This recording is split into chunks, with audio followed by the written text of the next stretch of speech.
মাৰ্ঘেৰিটাত বন্যহস্তীৰ সমান্তৰালকৈ নাহৰ ফুটুকীৰ বাঘৰ আতংক। নাহৰ ফুটুকীৰ উপদ্ৰৱত ত্ৰাহি মধুসূদন দেখিছে সাধাৰণ ৰাইজে। পূব মাৰ্ঘেৰিটা বনাঞ্চল কাৰ্যালয়ৰ অন্তৰ্গত বৃহত্তৰ কেটেটং অঞ্চলটোত বিগত কেইবাদিনো ধৰি আতংক সৃষ্টি কৰিছে কেইবাটাও নাহৰ ফুটুকী বাঘে। বিশেষকৈ দিবং ফাকিয়াল, বৰফাকিয়াল, নাকং পথাৰ আদি গাঁওসমূহত নিশা হলে বাহিৰলৈ ওলাই আহিবলৈ ভয় কৰে অঞ্চলবাসীয়ে। গাঁওকেইখনত ৰাইজৰ বহুকেইটা পশুধন খাই উপদ্ৰৱ নাহৰ ফুটুকী বাঘৰ। নিশা হলেই কেইবাটাও নাহৰ ফুটুকী পৰিভ্ৰমণ কৰি ফুৰা অভিযোগ গাঁওবাসীৰ। দিনতো এতিয়া পথাৰত ধান দাবলৈ ভয় কৰা হৈছে গাঁওবাসীয়ে। পূব মাৰ্ঘেৰিটা বনাঞ্চল কাৰ্যালয়ত ভুক্তভোগী গাঁওবাসীয়ে এই বিষয়ে অৱগত কৰিছে যদিও বৰ্তমানলৈকে বন বিভাগে কোনো ধৰণৰ ব্যৱস্থা গ্ৰহণ নকৰাৰ অভিযোগ ৰাইজৰ। ইয়াকে লৈ গ্ৰাম্য ৰাইজৰ মাজত ব্যাপক প্ৰতিক্ৰিয়াৰ সৃষ্টি হৈছে।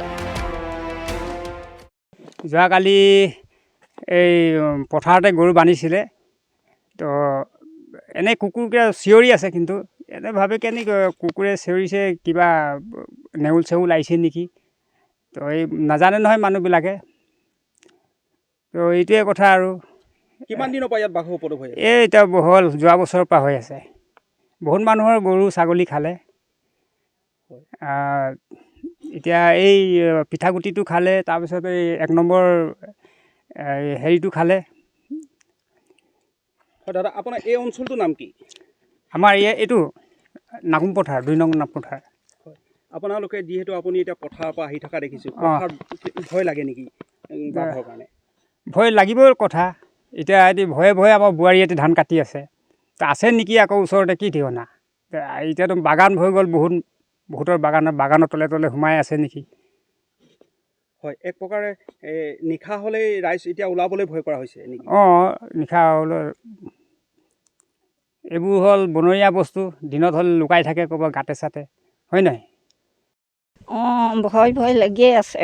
তাৰমানে গধূলি সন্ধিয়া হ'লে ওলাই ইফালে সিফালে ওচৰ চুবুৰীয়া মানুহৰ ছাগলী গৰু ধৰি খাইছে।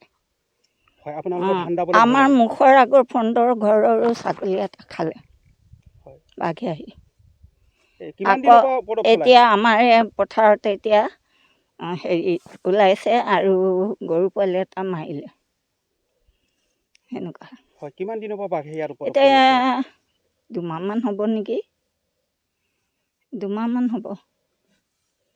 হয়, এই আমাৰ 2 নং নাকুম পথাৰ। এই যোৱাকালি ৰাতি 11:30মান বজাৰ সময়ত মই অৱশ্যে গম পোৱা নাছিলোঁ। মই নামঘৰলৈ গ'লোঁ। নামঘৰৰ পৰা আহি অৱশ্যে মই হুলস্থুল শুনি নাপালোঁ। গতিকে এতিয়া ৰাতিপুৱা আহি ল'ৰা এজনে ক'লে মোক যে দাদাই বোলে এই গৰু পোৱালি এটা মৰি আছে, সেইটো আপোনাৰ নেকি? মই ক'লোঁ গৰু পোৱালিটোতো মোৰে হ'ব লাগে, এনেকুৱা ৰঙৰ নেকি? এনেকুৱা ৰঙৰ। সেই বুলি আহি চালোঁ যে সঁচাকৈ হয়। তাৰপৰা আমাৰ চিৰঞ্জীৱ ভাইটি আহিলে, তেওঁ কি বুলি কয়, মোবাইল দি কেনে ফটো চটো মাৰিলে আৰু তেওঁ আপোনালোকক জনাইছে বুলি মই নাজানো। অৱশ্যে আপোনালোকে আহিলে বৰ ধন্যবাদ।